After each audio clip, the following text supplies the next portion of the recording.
Burn them all! Burn them all! Burn them all!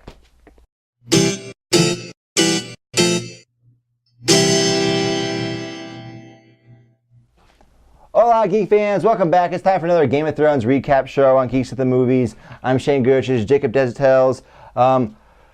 Things don't always work out as planned, so we're again combining two episodes. We're going to talk about episode 6 of season 6 and episode 7 of season 6. We're combining them into one episode, but we're going to start with episode 6 first. And we're going to use our usual format where we go by location because so much is going on and it's confusing. Okay, so let's start off at the beginning of episode 6, North of the Wall. It starts off where episode 5 ended. You have Mira dragging Brandon away as fast as she can. Hodor's holding that wall, but he's not long for the world. Mm-hmm. And I love this whole scene. Again, props to the actress playing Mira. I felt her terror. I felt her despair when she thought all was over.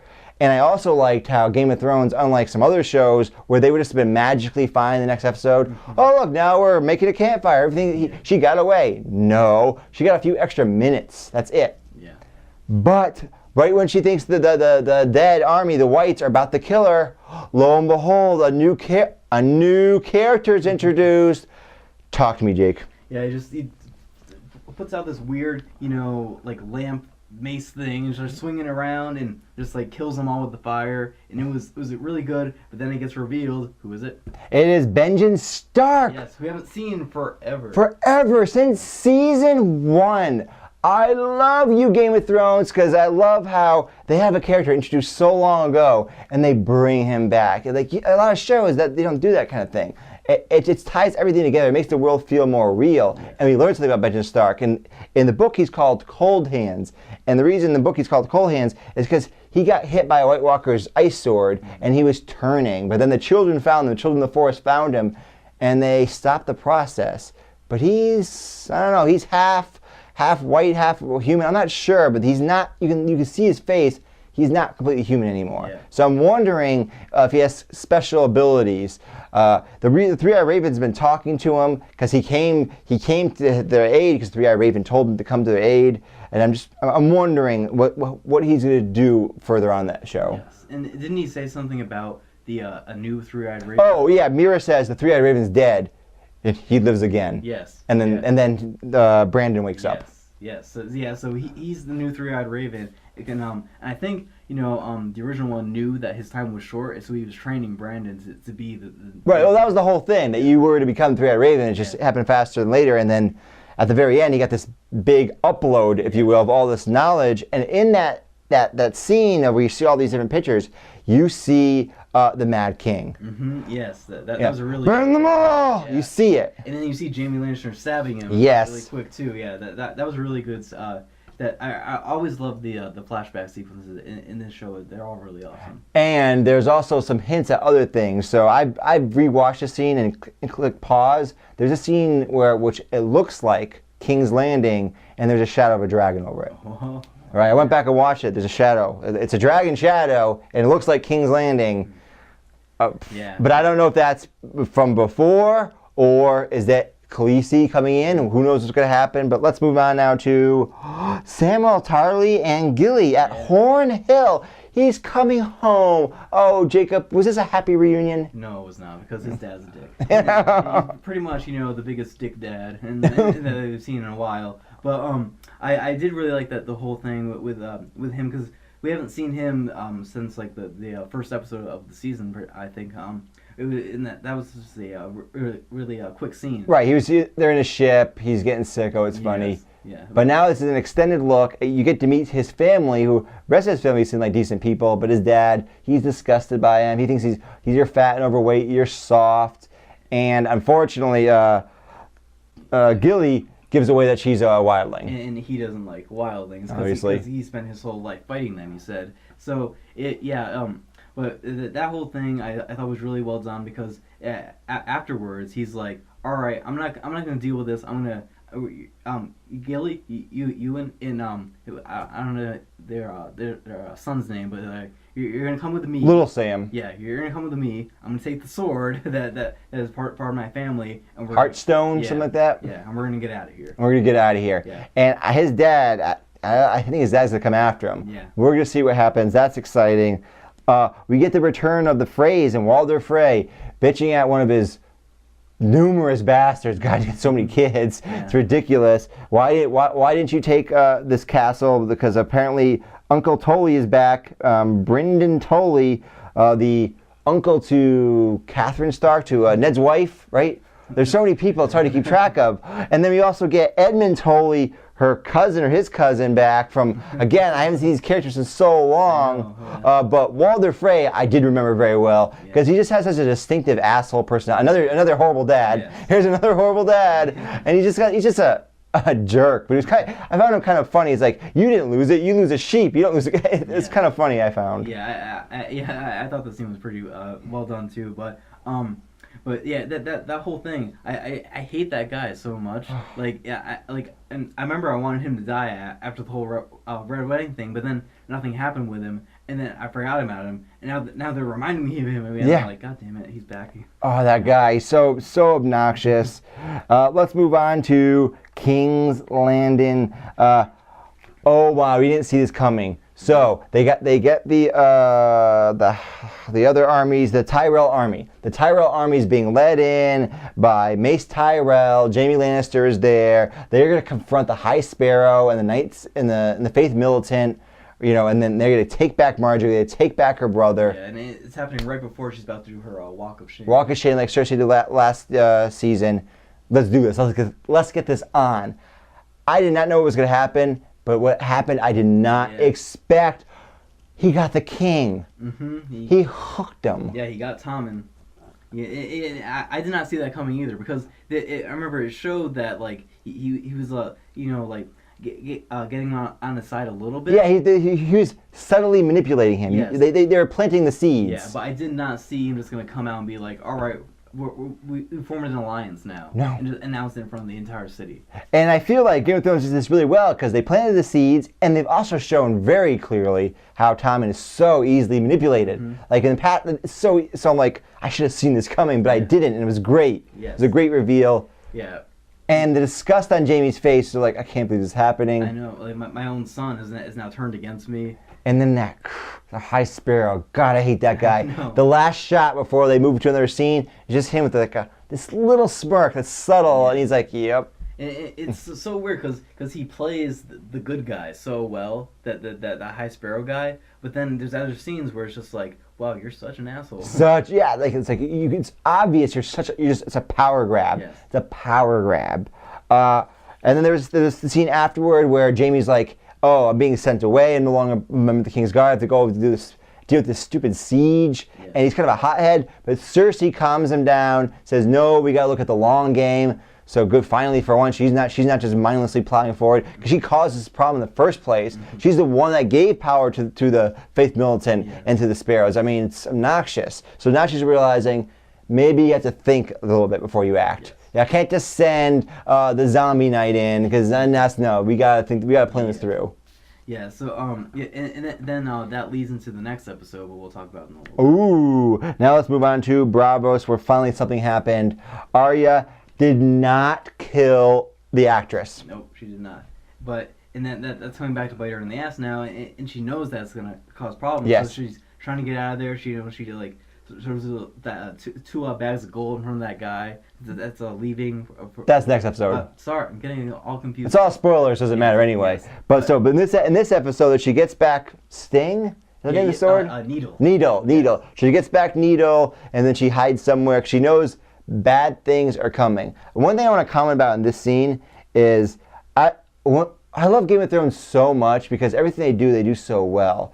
So I heard some people complaining about episode 6, saying some of the scenes went on to episode 5, like complaining about the players, and they're like, oh, why are they showing these people? This is pointless. And of course, then they use them again in this episode.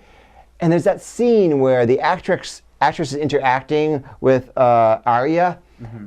And it's just so well acted. Yeah, it is. And then she goes back to talk to the rest of the players, and then their interactions feel so real and believable. Yeah. I'm like, oh, tell me more about them. Yeah. Like I want to know more of them. It's like it's weird. They just do such a good job. Yeah, I agree with that too. And there's that whole thing where she's about to drink the poison, and then she just slapped it out of her hand, and then you see that woman, the other assassin. The waif.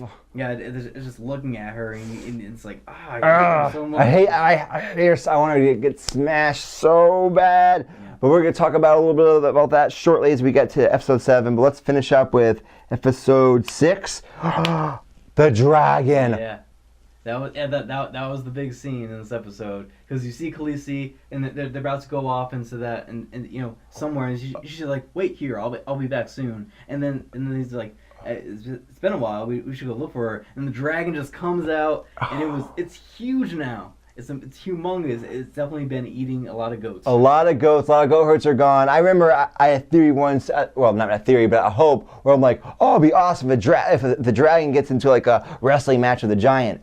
But now the dragon's so huge, you need like 6 giants. Yeah, It's so gigantic now. Yeah, it's amazing, because you reminded me that Tyrion said that the dragons need to go out and eat. Right, and room. They need room to grow. Yes, and he definitely had a lot of room to grow. Oh, yes. And he grew a lot. Yeah. He's so huge. Like what is gonna happen with these 3 dragons flying around? They're gonna go across the narrow sea.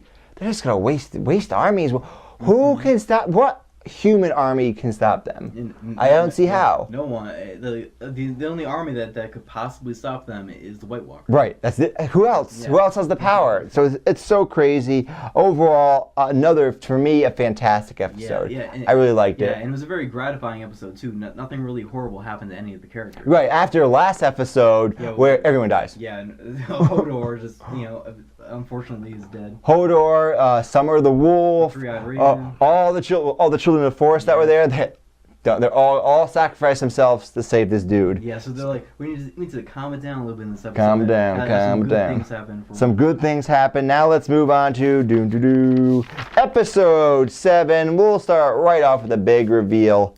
The Hound. Yes. He's alive. Yes, that was so good, because first we get to see Ian McShane. Ian McShane. Well, people thought he played the Mad King, and yeah, we saw in last episode that he didn't. He didn't. So who is he gonna play? And he's just this guy that's like in charge of this, some sort of group that's. There's some sort of religious group, yes. like because he talks about the light of the 7. Yeah. And I guess maybe they're building a church, was my understanding. Yeah, they're like trying to like build a community, yeah. and like a lot of the people there, my impression was some of them have a past. Yeah.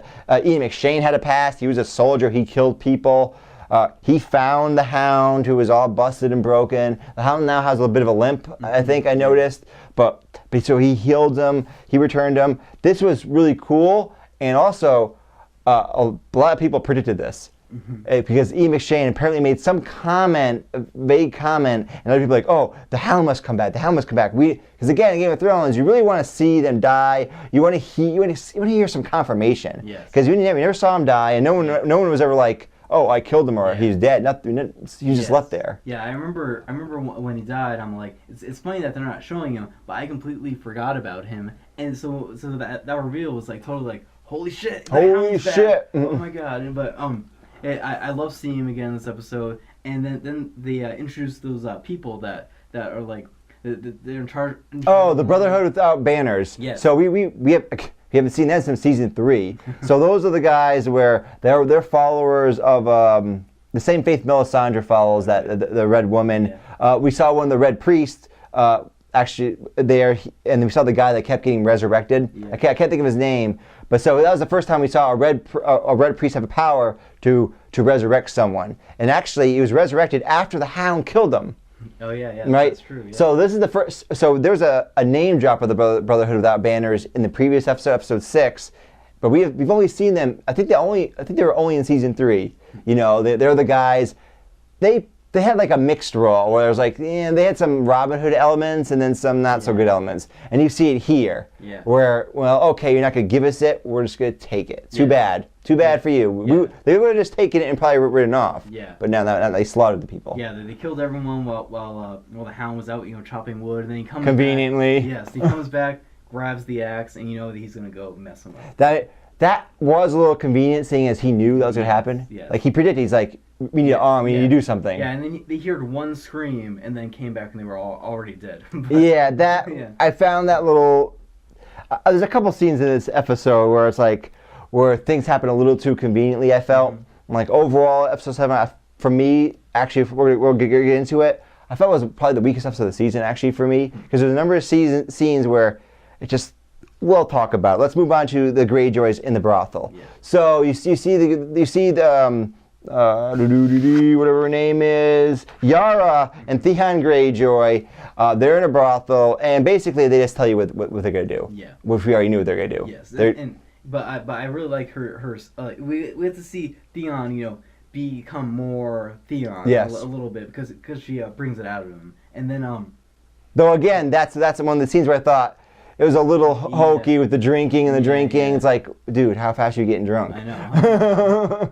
and then she says we're gonna go get that dragon lady, and we're gonna bring her to the Iron Isles, and we're gonna take them over. Yes, and we already knew all of that. It was just there to have a little bit, of Greyjoy action. Yeah, and it's also, I guess, some audience members that maybe aren't so tuned into Game of Thrones, maybe not made that connection. But that was the obvious thing that was gonna happen. So we'll move right on to another thing where I thought it was a little too convenient. So Arya, so she gets money together. That's, of course, she's a thief. She can do that. She's got those skills that she's been training in, and she's going to leave as soon as possible. This all makes sense, all good. And then, but she kind of lets her guard down and gets stabbed. And as soon as that old woman is there, as soon as I saw the old woman, there you go, that's the waif. I knew it. There you go, that's the waif. She's like a sweet little girl, and she turns around and stabs her right in the stomach. I'm like, Arya. Yeah, I know. What? Why'd you let your guard down just so soon? It was really. You're right. It was very convenient for the story. Very convenient for the story. And now she's stabbed, and what's gonna happen now? And then she's bleeding out and walking through the city, and she doesn't know who she can trust because any of the people could be the waif. And that was a good scene though, because that was imagine that terror. Like she can't ask anybody for help because. Oh my God! It could be the waif. It could be maybe another one of the faceless people, but probably the waif. That's it. And she's bleeding to death. Yeah, and she gets to the ship at sundown, and the waif could be there waiting for her. Yeah. So they finally made Arya's storyline interesting again. It's just a little bit too convenient. Yeah, I wish it would have been more like she saw it coming, but she wasn't skilled enough to stop it. Yes. So maybe she took out her sword or she didn't have her sword or something. That's another thing. Like I didn't see her weapon on her. Yeah. But maybe it was hidden. I don't know. But either way, she should have gotten a little bit more. Yes. A little bit more. Now let's move on to the north. And here's another area again where they show so they come to Bear Island to try to get this 10-year-old girl that's the head of House Mormont. To lend them their army, their fighting men, and there's a couple good speeches, and then you can have our 62 fighting men that we can spare. Yeah, 62 men, but that was another scene there, but I liked it because it had a lot of very good acting in there. The acting was excellent, especially from the little girl. Yeah, the 10-year-old girl, she was great. She nailed it, and we see other scenes like this where they're talking to other people. They talk to the wildlings, and again. Very quickly, hey, you should join us. No, I'm not sure about that. Well, it's a good idea. Well, I'm not sure. No, it is a good idea. Oh, the giant says snow? All right. Yeah. Again, so a lot of like scenes where this got to the point. This is the one episode so far where I felt the criticisms about the show's pace moving faster to actually be valid. Yeah. I found a number of these scenes, I'm like, you could have split some of these scenes. Like, so the Bear Island scene, you could have done a scene where they show that introduction, and they're like, I don't know about this, and then they're staying over the night, and then the next night, it would have made a few more minutes of scene and dialogue, but it would have felt more believable. Arya, you could have made her a little bit like, at least like at the last second, go, oh shit, it's you. Yeah. Instead of just being, oh what? Just a little bit more. The Hound. There could have been maybe something where a little more plausible reason why he would have stayed away. Yeah, something that led him away. Like maybe he hurt someone and he's like, oh, I gotta stop him. They're coming from that direction. Yes, and then have him be a little bit further away from this big slaughter that's happening to him. Right. I mean that would have been helpful. Or again, I think it would have been better is have Ian McShane for 2 episodes. Yeah, I know. I was so sad when I saw that he was dead at the end. Yeah, I was like, use him for 2 episodes. I know. And you introduce Ian McShane the whole first scene of the show, like the whole like playing out with the Hound and Ian McShane talking to him. I thought that was all really good stuff. That should have just been all you saw of the Hound and Ian McShane. The last episode could have been more of the dialogue. And then, like at the end of the episode, they could have had those people come, and they leave, but you don't see them again until the next episode. Yeah, that would have been better. So things move along a little fast. We get to the Riverlands. Like Jamie's already there with his army. Yeah, we get back to Jamie there, and then they're threatening to slit his Tully, Edmure Tully. His son. It was his son? Nephew. Yeah, his nephew's throat, and then he's just like, "Do it. I don't care."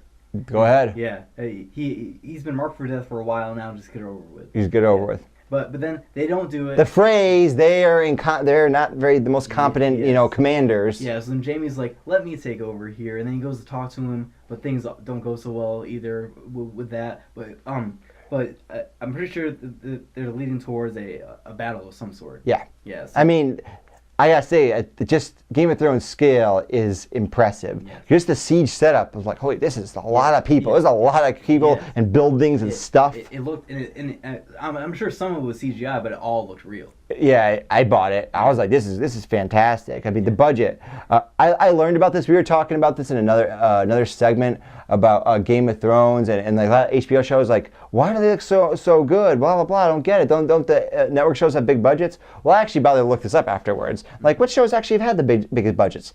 And except for an anomaly, Friends, which had a $10 million budget per episode, that was just because they paid the actors so much. Yeah. Except for that, all the other shows were HBO shows. So number 1, and this was from 2 years ago, was Rome, which had like a $10 million budget per episode, and then Game of Thrones was number 2 with a $6 million budget. Then they had Deadwood and Bulwark Empire. They were both about $4 million budgets per episode. So HBO does put more money into these things. Yeah. And then I learned, because that was a couple of years ago this came out, that Game of Thrones budget, they now believe, they don't have the exact figures. It's analysts trying to figure it out. That surpassed Rome, and now is the most expensive TV show ever made. Mm-hmm. Past Friends and Rome were the previous, and now it's like around 10, maybe $11 million an episode. Damn, that's crazy. So from $6 million in the first season and the second season, like the Battle of Blackwater Bay, they give them $2 million extra, so it was $8 million, and now they're giving them each episode $10 million. Yeah, that's crazy. But you can tell that it pays off. It pays off. It looks amazing, and just seeing this setup for the battle, I go, wow. Yeah. Or even at the Wildlings camp, there's so many extras. You see the giant. It's awesome stuff.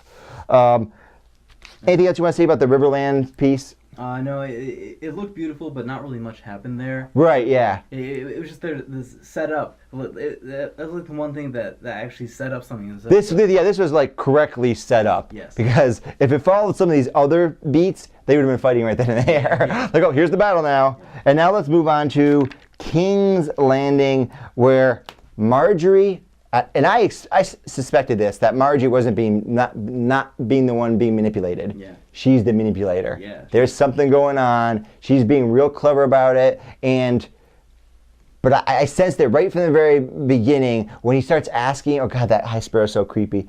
He starts asking about her sex life. Well, you haven't been in the king's bed. I'm like, really? Okay. we need an heir to and now it's just like he blatantly just spills the beans. Like, well, we need an heir to continue this on. Yeah. Okay, to continue your power. I mean, it's just so blatant. Yeah. But you were saying that she has a plan probably to defile the High Sparrow. Yeah, because so she's not having sex. Oh, I can't have sex anymore. I don't have those feelings. It's weird. We learned when she had her switch was when the High Sparrow told her a story about how he used to be a womanizer. Mm-hmm. He told her about that story. And then you see they're very subtle, but I've noticed like the High Sparrow and her, they're sitting together. They start sitting closer together. Mm-hmm. At one point he puts his hand on hers. It's subtle. I'm wondering if she's trying to entrap him. Into him doing something, and maybe they'll have witnesses. I'm not sure, but she clearly has a plan because when she goes to Grandmama Tyrell, she's like, "I'm staying. I got to be here."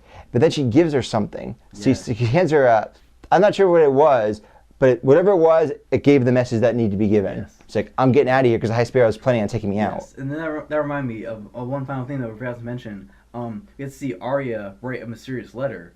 Or not Arya, but Sansa. Sansa write a mysterious letter early on in the episode. Yes. What's that all about? It's my immediate thought was it's to Littlefinger. Yeah. That was my immediate thought, and that's probably my prevailing theory. But it might also be writing a letter to the Tullys. Yeah. She might not know yet about the siege. She might send a raven to him saying, "Hey, I need backup. Can you help me?" Yeah.